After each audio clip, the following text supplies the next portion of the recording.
of Power, live from Washington, D.C. From Bloomberg's world headquarters in New York to our TV and radio audiences globally, welcome to Balance of Power. I'm Joe Matthew. Tonight, the president's tariff authorization hangs in the balance. These are kind of across the board. And so is it your contention that every country needed to be tariffed because of threats to the defense and industrial base? I mean, Spain, France. The skepticism from the highest court in the land as justices hear arguments over the president's tariff legal authority. What the justices said that made betting markets lean toward the president losing on tariffs. We'll discuss more with our legal reporters and Oregon Attorney General Dan Rayfield, whose state testified before the court today. Up ahead. Plus, Spanberger, Mamdani, Sherrill, and Prop 50. The victory lap Democrats are taking as the election day dust settles.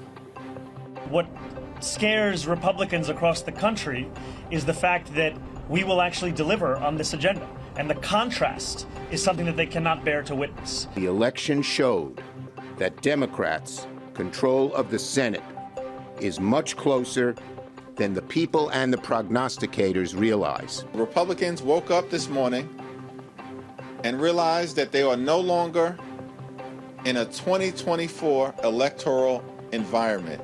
That's over. The post-election celebration by national Democrats and caution among Republicans as we find ourselves on the road to the midterm, some 363 days away, when we speak with former New York Congressman Max Rose and Nebraska Representative Mike Flood moments from now. And the breathtaking news as we come on the air when you head to the airport, the Secretary of Transportation and FAA administrator now taking what they call proactive steps, reducing flights by 10% in some 40 locations nationwide. And that is where we begin tonight, with Transportation Secretary Shawn Duffy announcing the U.S. will cut flight capacity by 10% at 40 high-volume markets across the nation. Duffy and FAA Administrator Brian Bedford say they will disclose the locations of those 40 markets, but not till tomorrow. This comes as travelers continue to face flight disruptions due to an uptick in workforce absences during the government shutdown, now at record length. Here's part of what they had to say. I anticipate there will be additional disruptions. There will be frustration. We are working with the airlines. They're going to work with passengers. But in the end, our sole role is to make sure that we keep this airspace as safe as possible. There is going to be a 10% reduction in capacity at 40 of our locations. Joining me now with details here at World Headquarters in New York is Bloomberg's Sid Phillip, who covers the industry for a living. Sid, what would a disruption of this magnitude mean for air traffic control? So this would actually be a really bad step for the airline industry because they're going to have to reduce flights in order to actually make these cuts. And so we're going to see a situation where airlines are forced to have to cut their flights, cut routes, and cut services to destinations, which could lead to some disruption for passengers who book travel, especially as we go into the holidays. And we have to see how long this shutdown lasts. And then the FAA did say that this could scale up or scale down depending on how it goes. And so we could see a situation where this is only the start of in terms of the impact on the air traffic control. This could just be the start of it, and airlines could be forced to cut even more capacity, and that would be disruptive, especially as they go into the holiday period. Yeah, the timing here is pretty difficult with just weeks until the Thanksgiving travel season, and I guess the idea here is to try to leverage this move to end the shutdown before we get there. But put this in perspective, how many flights would represent a 10% cut? Is that hundreds or thousands? It's thousands of flights. Yeah. I mean, the U.S. sees thousands of flights a day, and this would be a massive impact. And also, I mean, the ATC controllers haven't been paid since October 1st, and that's sort of having an impact. I mean, Duffy talked about how the first paycheck is something that the FAA controllers can get through, but when they go to the next stage, the second paycheck is where it starts to hurt. And that's where air traffic controllers are sort of not coming into work, and that's sort of having an impact on travel. We've seen that in the past couple of days, where we've seen airlines, airports having to cut sort of capacity put in slowdowns and restrictions on traffic coming in and out of airports because of the air traffic controllers not being up to staffing levels that they need. We've got a live look there for our viewers on Bloomberg TV and on YouTube of Reagan National Airport in Washington, D.C., which has been no stranger to ground stops recently. Is this the level of airport that we're talking about here when we consider 40 potential markets?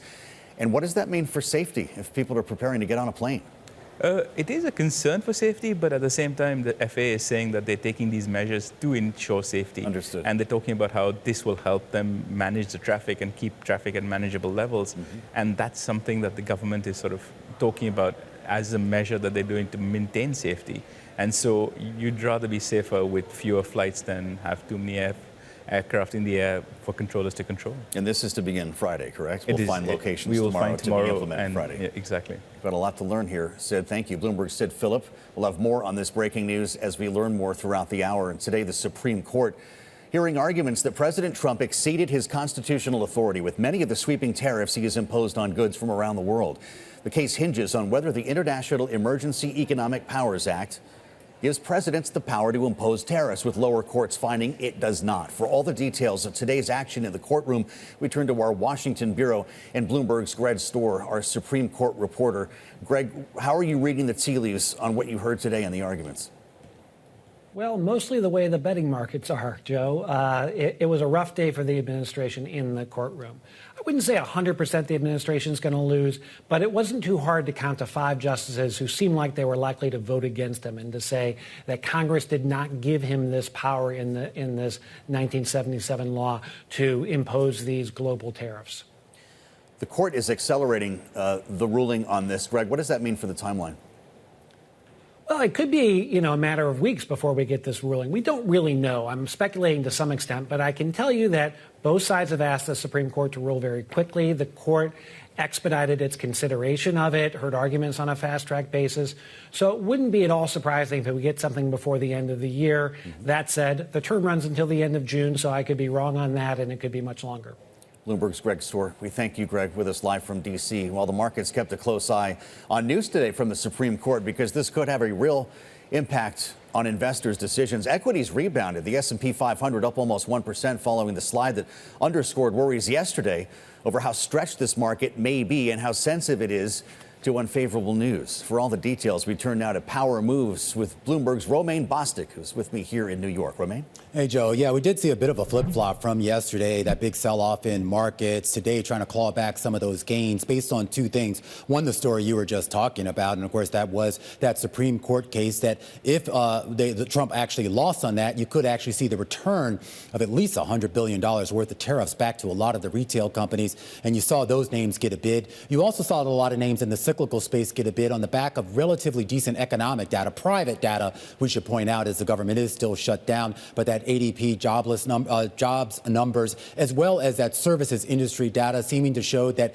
the economy, at least for right now, on a headline level, is still on relatively decent economic footing. You see that reflected in the moves lower that we saw today in Treasury prices, and that actually pushed yields higher here on the day. But of course, tech has been the big star of the show. It has been now for about 3 years, Joe. Remember, we're coming up on the 3-year anniversary of ChatGPT being unveiled to the public, and all the focus has been on that big AI spend from the big hyperscalers like Alphabet, and of course, all the chips being sold by NVIDIA. We got 2 earnings after the bell today, out of Qualcomm and another out of ARM. ARM, a big chip design company. They seem to please investors with their report. Qualcomm, a little bit of a different story, Joe. Their main business is basically putting sort of more pedestrian chips, if you will, into smartphones and into automobiles. Not necessarily the high-end AI chips that everybody's clamoring for, but they are making a transition to that business, Joe. And they said in that earnings release today here that they're making decent progress on their double-digit percentage growth in the main unit that would actually make those AI chips. Great stuff, as always, from Bloomberg's Romaine Bostick. Great to share a studio with you this week, Romaine. Last night, Zohran Mamdani was elected the 111th mayor of New York City in an historic victory that will put an avowed Democratic socialist in charge of this city. Mamdani, a Democrat, self-proclaimed Democratic socialist, received 50.4% of the votes, while former Governor Andrew Cuomo garnered nearly 42%. Republican Curtis Sliwa got just over 7%, with more than 90% of precincts counted. Here's New York City Mayor-elect Zohran Mamdani last night after securing the win. New York City, breathe this moment in. We have held our breath for longer than we know. We have held it in anticipation of defeat. Held it because the air has been knocked out of our lungs too many times to count. Held it because we cannot afford to exhale. Thanks to all of those who sacrificed so much, We are breathing in the air of a city that has been reborn. Joining us now with details, his perspective on this, Bloomberg's Myles Miller, who is live at New York City Hall and has been there the better part of the day. How'd he do it, Myles?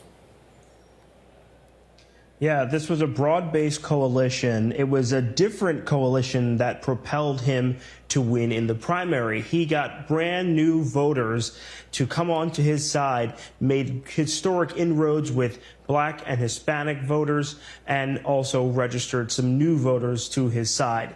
He believes he has a broad-based mandate here for affordability in the city. His platform plank was very simple: affordability as related to childcare, as related to transportation, and, of course, to the rents in the city. How will this get paid for? He says that there should be a higher tax on wealthy New Yorkers. He wants to increase the corporate income tax, and he wants to work with businesses like J.P. Morgan Chase's CEO Jamie Dimon to get stuff like this done. Dimon, Jane Fraser over at Citi saying that they'll work with him on transportation and housing. What we also know is that Mamdani is looking to Trump-proof New York. He says he wants to increase the number of lawyers at the city's law department to get that done. Trump, for his part, said today that he would work with Mamdani after previously saying he'd pull funds from the city. He said he'd work with Mamdani sort of in jest. It was in talking about Marxism and socialism. Joe, you know how that goes. I'll send it back to you. I guess I do. Bloomberg's Myles Miller, thank you so much for the great coverage. It wasn't just New York that saw a big Democratic win last night after the party won in Georgia as well, taking 2 seats in the state's Public Service Commission, Pennsylvania, where they retained 3 of the state's Supreme Court seats, and in Mississippi, where the party flipped 2 state Senate seats, breaking Republican supermajority. And in New York, New Jersey, Virginia, and yes, California, Prop 50, it was quite a night for Democrats. Joining us now live here at World Headquarters for more, Max Rose, the former Democratic congressman from New York, is also an Army veteran, senior advisor at Vote Vets. It's great to have you back on Bloomberg TV and radio. Thanks. I want to take a deep dive with you on what just happened in Manhattan, but I have to ask you first about this breaking news from the FAA against the backdrop of a government shutdown and the day after significant Republican losses around the country. We now see the administration clipping capacity by some 10% starting on Friday. Is that a reaction to what just took place to push Democrats to the table? I don't think it's a reaction. At least I sincerely hope they're not playing politics with something as core as the FAA and flight schedules. But I do think that this election catalyzes an opportunity for members to come together. Remember, these negotiations are going to happen principally in the Senate at this point, where they're looking to pass and or modify a continuing resolution that came out of the House. That comes down to 7 or 8 members, that there could be an opportunity for some level of negotiation here. Of course, the deeper question is, will Republicans move off their incredibly strident position on cutting people's health care? And they've shown no willingness to do that today. Really interesting. As we consider what's taking place on now a record-long government shutdown, 36 days, you must being part of this. As for what's taking place here in Manhattan, what a night for the Mamdani campaign. His speech certainly was a rousing success in the room. But what is the rest of New York supposed to think about this self-identified democratic socialist who could change the economy of the city? Sure. I mean, look, there's plenty of New Yorkers that don't know what to think. And here's what I would say here. I think we are in a wait-and-see moment, because there are some real contradictions at play that no one knows how to necessarily deal with.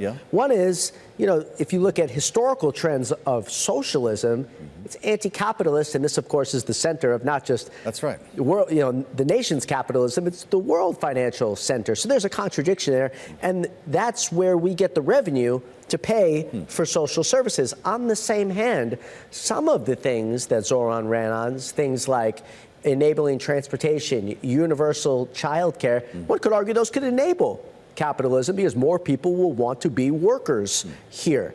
So it really remains to be seen whether he will be an ideologue or whether he will be a manager. I certainly hope he will be one.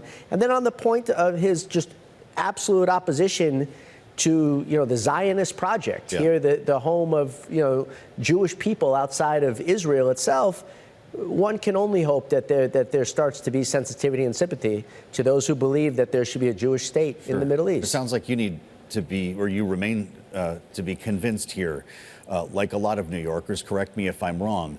But boy, when you consider the incredible contest that we just saw and what he referred to as the toppling of a dynasty with the Cuomo family, there are questions about whether this is the playbook going forward or if what we saw in Virginia and New Jersey last night is in fact the future of the Democratic Party, which is a much more moderate lane. Yeah, look, I actually don't think that choice has to be made. No. And it would be stupid on the part of Democrats to start to engage in a circular firing squad right now, where what you saw, and this is not an opinion, this is fact, what you saw last night was a complete and utter rejection of the Trump administration and the MAGA record in 2025. It was a rejection of their failure to address affordability. It was also a rejection of much of the chaos that they've sown in society writ large. That doesn't necessarily guarantee Democrats' success in 2026, but it improves the odds. Well, do you believe Donald Trump? Do you take him at his word that he'll pull federal funding for the city of New York? Now, here's the thing about Donald Trump. He's going to say that he's going to do those things. He's going to do everything in his power to make it Trump versus Mamdani.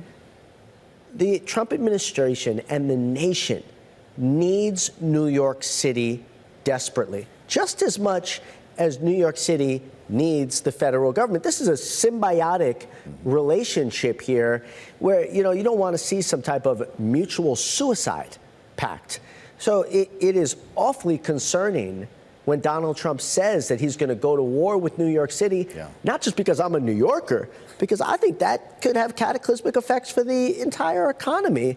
And I think he'll come to that conclusion as well. It's great to see you. Thanks for it's good to see you, too. On Bloomberg. That's Max Rose, the former Democratic congressman from New York. We thank you, as always. Coming up, we're going to get a view from across the aisle when we spend time with Republican Congressman Mike Flood of Nebraska and ask him what's next for the shutdown that, is now officially the longest in history. Stay with us on Balance of Power, live from New York on Bloomberg TV and radio.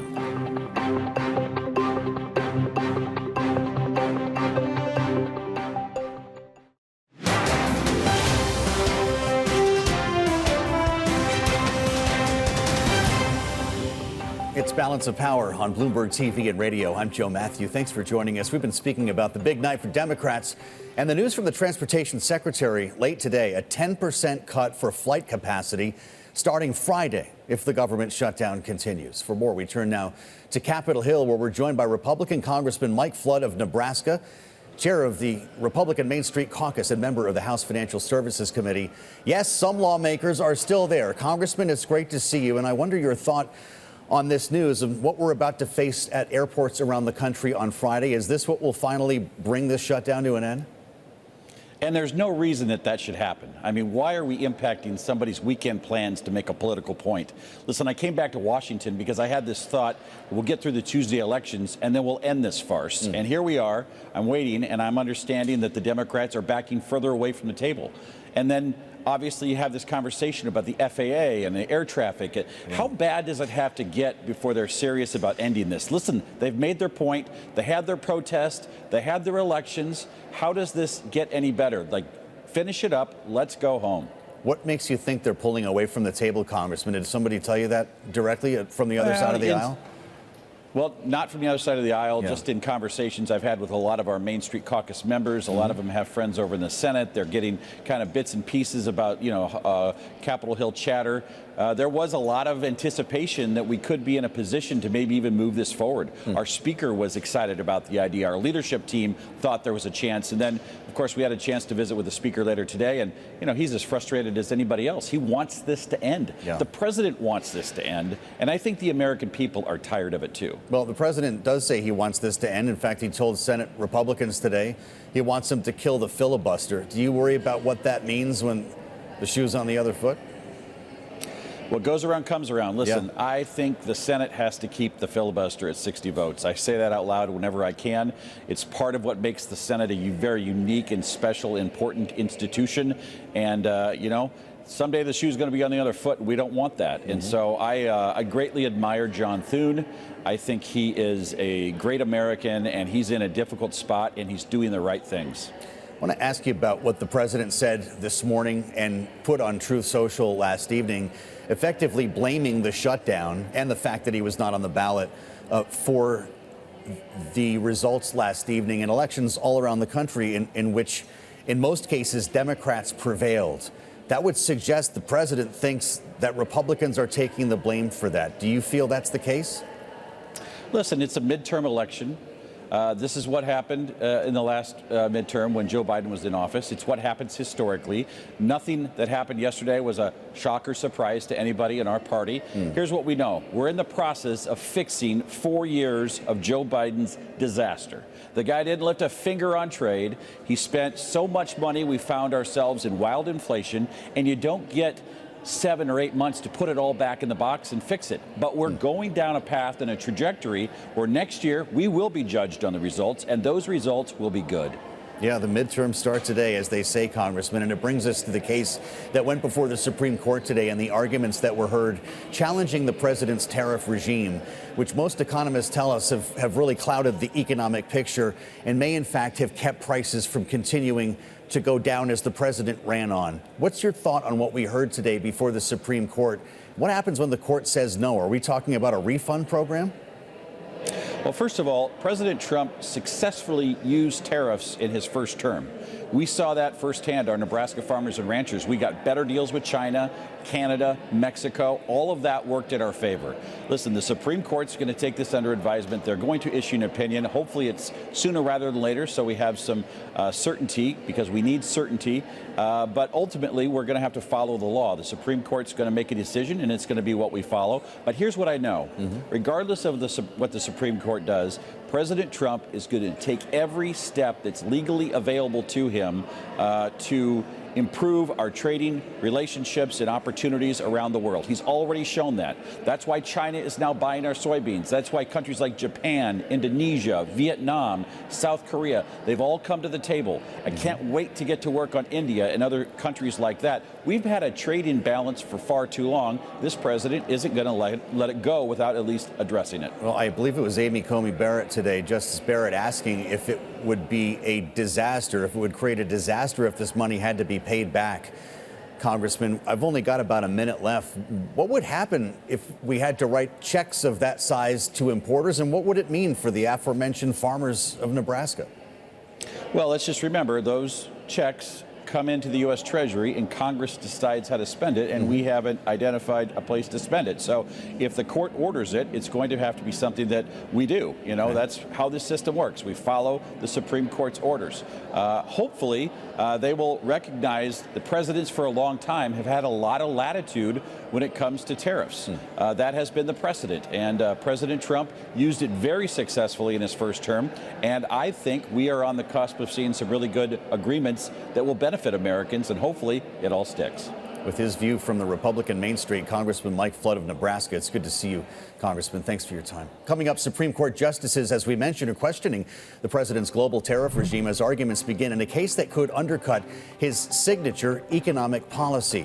We're going to dig into this with someone who's very close to the matter. Oregon's Attorney General was in the courtroom today, helping to build the case in advance of what we heard today in Washington. It's all next on this Balance of Power, the day after the elections, on Bloomberg TV and radio.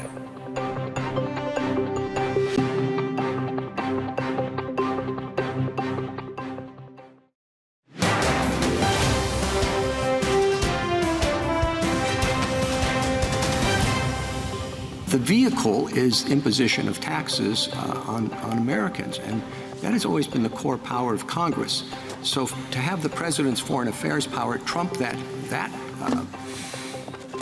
basic power for Congress seems to me to kind of at least neutralize between the two powers, the executive power and the legislative power.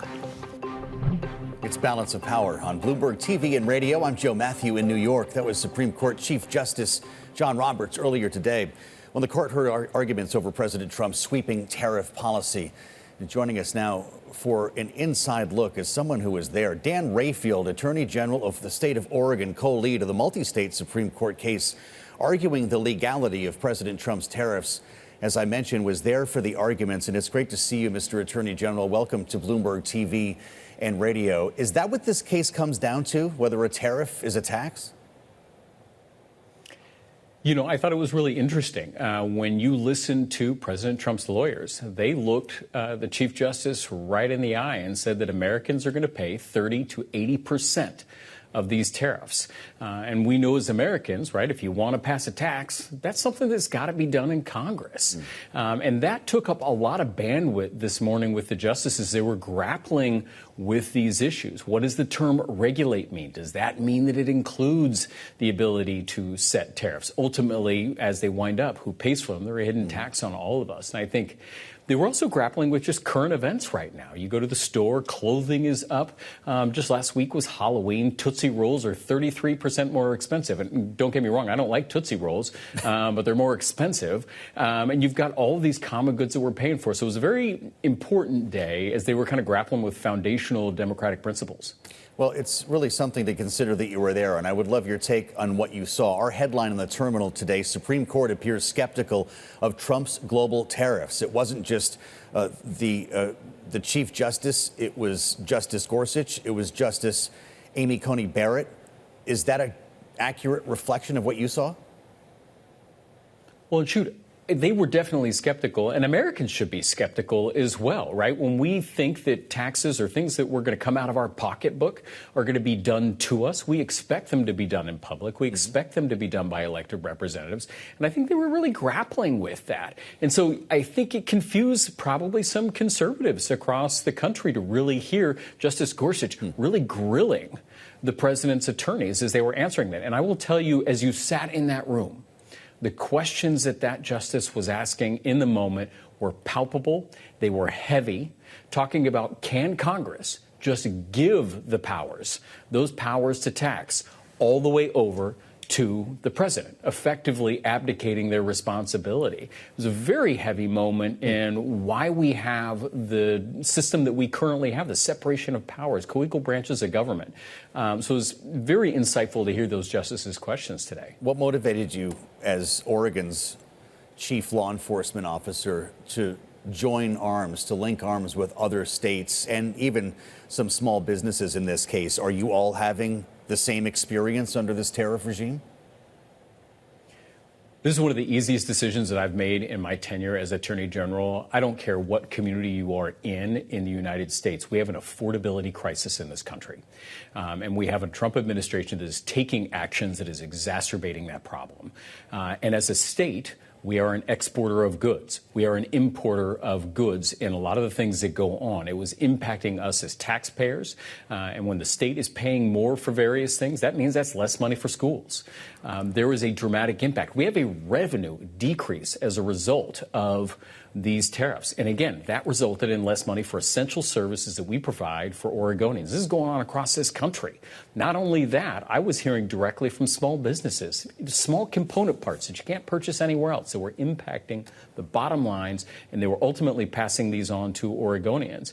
So it's a very easy decision that when you're doing something unlawful and we have a legal angle and Oregonians are being harmed, we're going to file a lawsuit.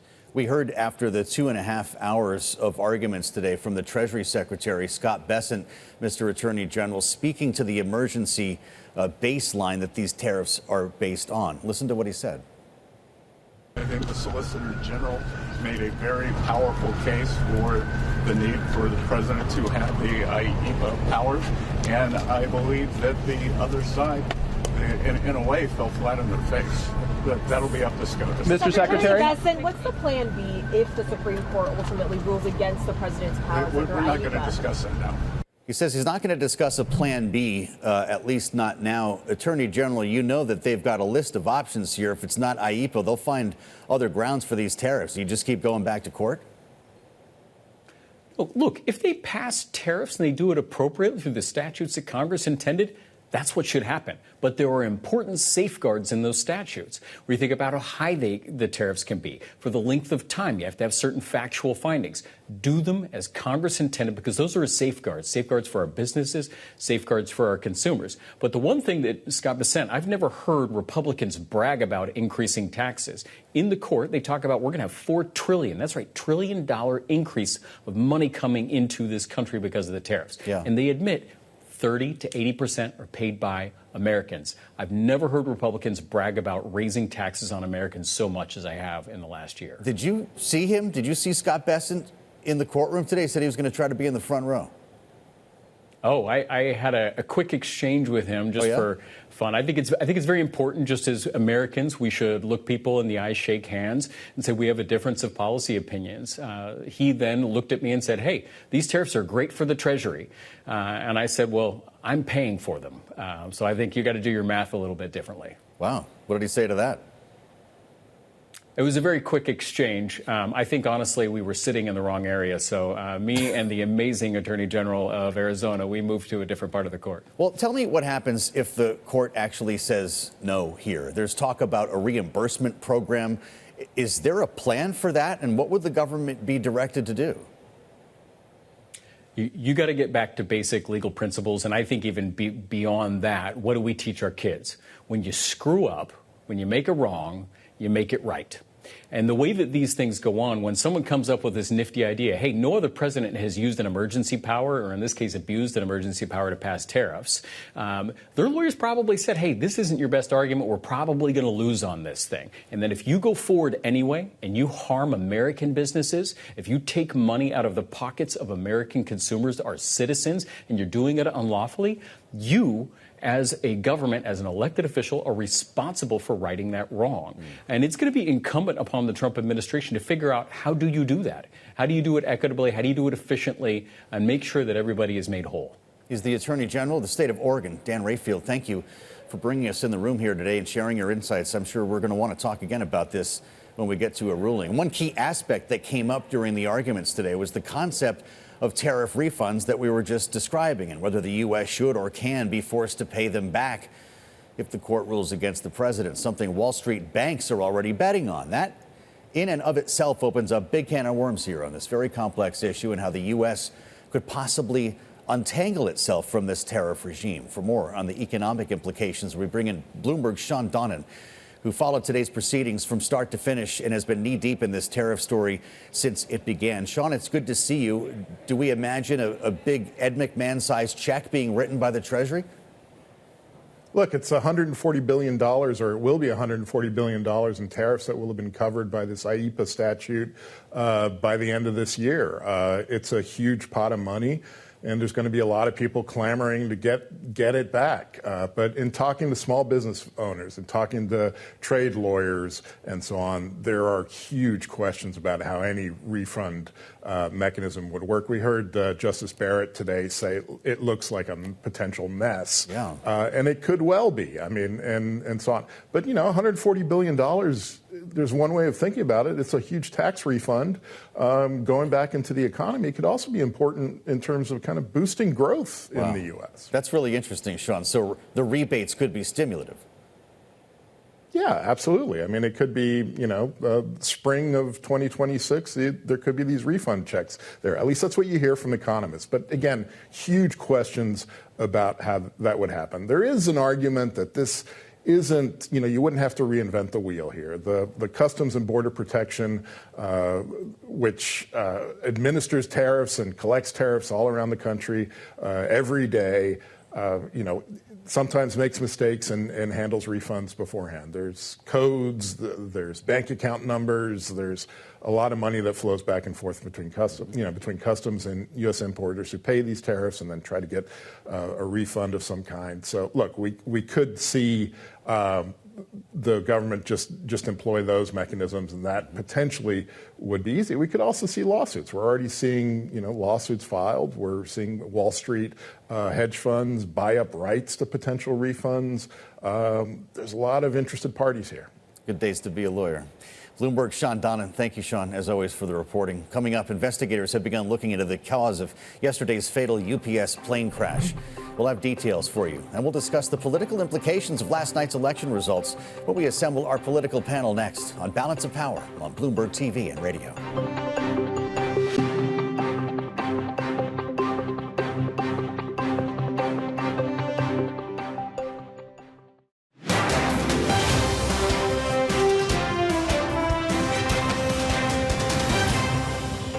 It's Balance of Power on Bloomberg TV and radio. I'm Joe Matthew in New York. We'll turn back to last night's election results with our political panel in just a moment. First, the stories we're watching in today's Power Brief. A federal judge in the criminal case against former FBI Director James Comey has ordered prosecutors to produce a trove of materials from the investigation, saying he was concerned the DOJ's position was to, quote, indict first and investigate later. Prosecutors have until the end of the day Thursday now to hand over grand jury materials and other evidence seized during the investigation.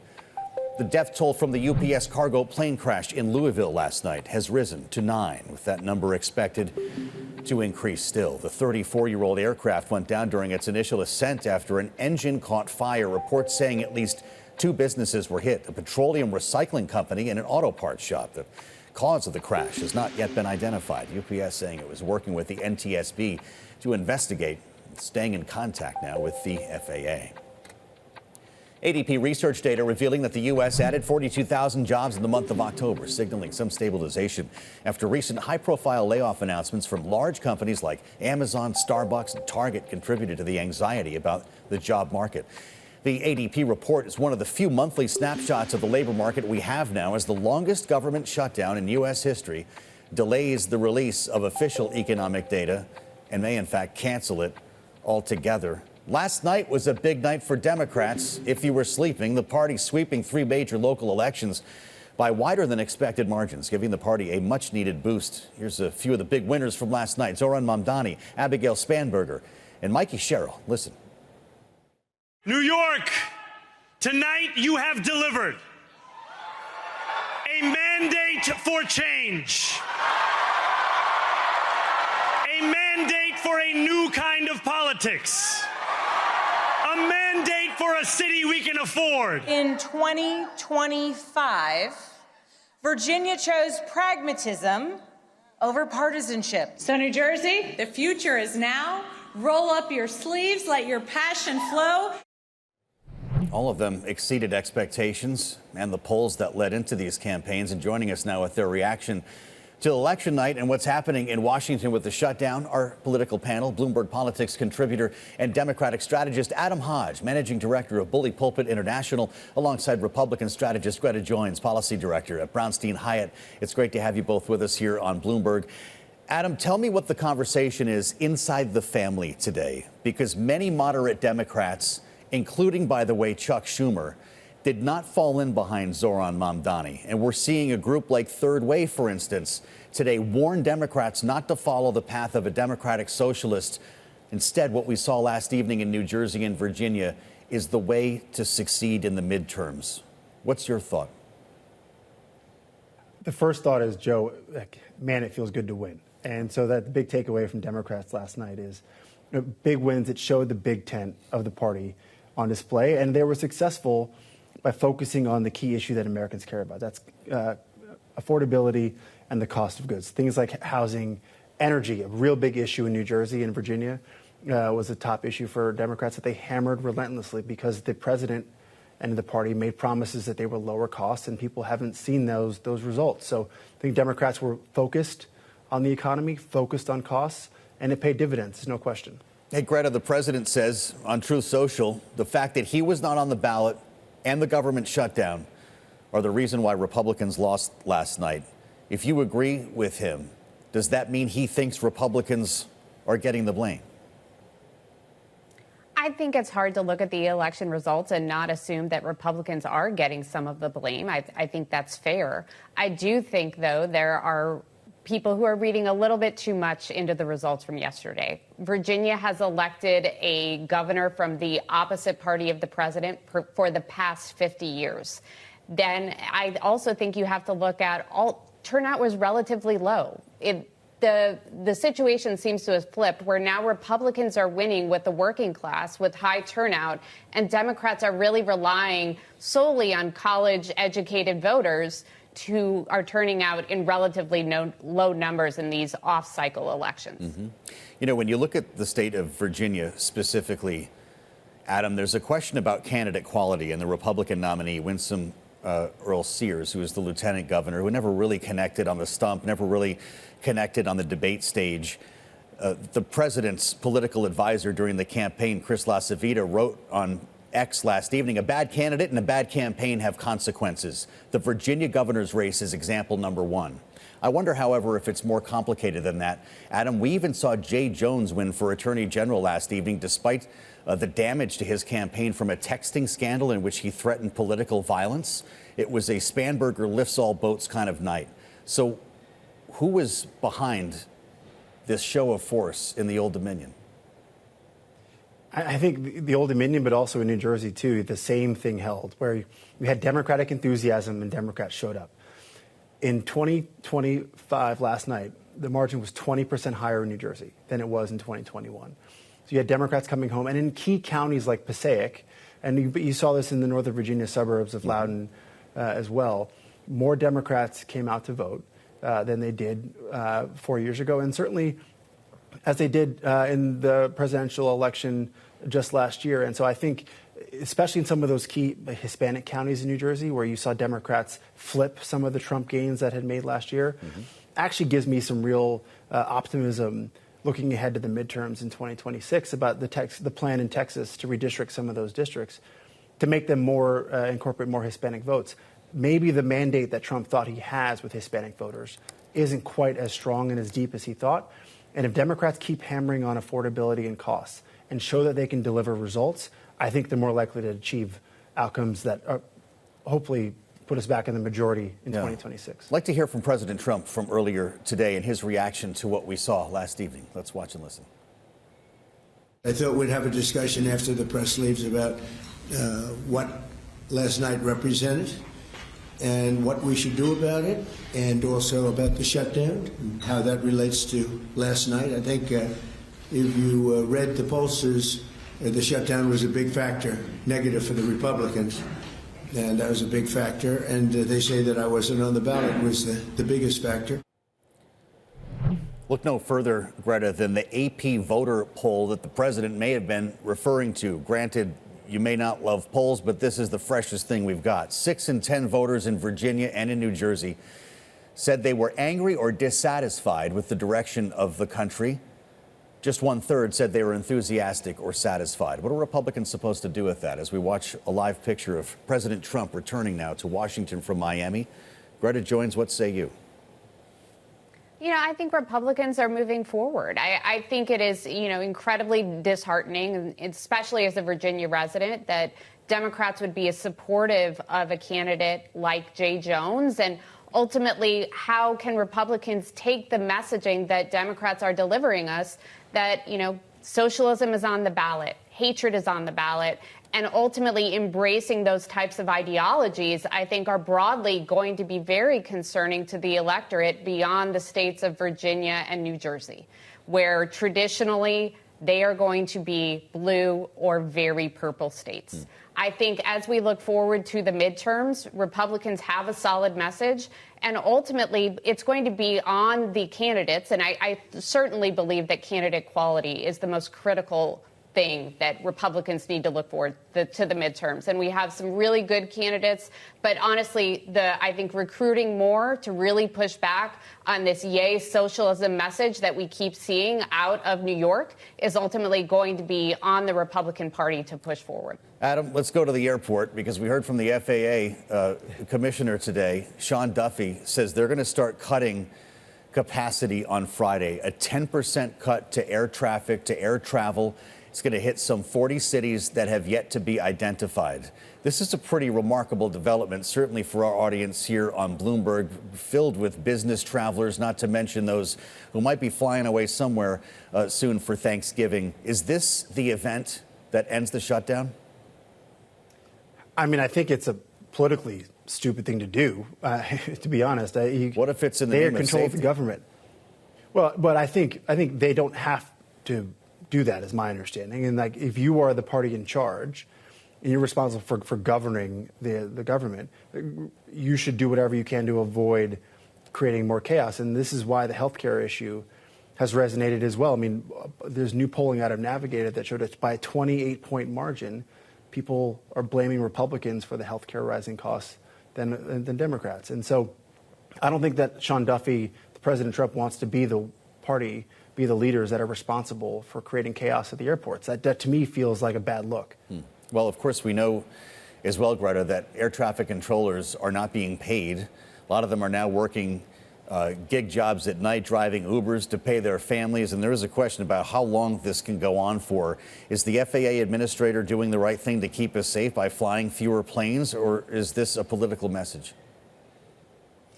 I mean, I think I want to be safe in the air. And I don't understand why that is a hard message for Democrats to understand. Ultimately, there are consequences to shutting down the government, and Democrats have chosen to shut down the government. They've done so in the name of trying to fix the Affordable Care Act, which has proven to not be affordable, and to continue to want to throw subsidies at a problem they ultimately created and are unwilling to revisit and figure out a path forward in a way that I think would be constructive for everybody. Well, they've rejected a one-year extension, and they continue to want to keep the government closed. I believe that post-election, they will ultimately decide to reopen, but we haven't quite gotten there yet. We've talked about this idea before, Adam. Sorry, I believe that you've weighed in on this, but I want you to do so again now that we're hearing some Senate Democrats say that they're warming up to the idea of voting yes on the CR if they get a date certain on a floor vote to extend Obamacare subsidies. Is that something that you would accept? I mean, I think the key thing is their trust. Can they rebuild some trust that will actually come to bear? And so far, there's been little to give Democrats trust that the Republicans, that the president, are going to negotiate in good faith. And so it would help if Mike Johnson brought some of the House Republicans back to Washington to actually have those negotiations. But I think Democrats have said, you heard it from Hakeem Jeffries over the last couple of days, we're ready to negotiate. Let's get us in the room. Let's hammer this out. Let's get a deal and end the shutdown and fix the healthcare crisis. That is, I think, the ticket out of this shutdown. The sooner we can get back to the table, get around the table and hammer out a deal, I think you'll see this shutdown come to an end. Greta, we've got less than a minute. Mike Flood, Republican congressman, said earlier in the program that he's hearing that Democrats are pulling away from the table following successes on election night. Are you hearing that as well? I'm not, but, you know, nothing would surprise me at this point. I don't think that Democrats have much of a message around this other than we want what we want and we expect you to deliver it. I don't quite understand ultimately what sort of negotiation process needs to happen. Republican leaders are in town and they can talk to each other whenever they want, but ultimately that hasn't worked so far. This could be an important week. Adam Hodge, Greta Joins, thank you for a great panel and thank you for being with us on Balance of Power here on Bloomberg TV and radio.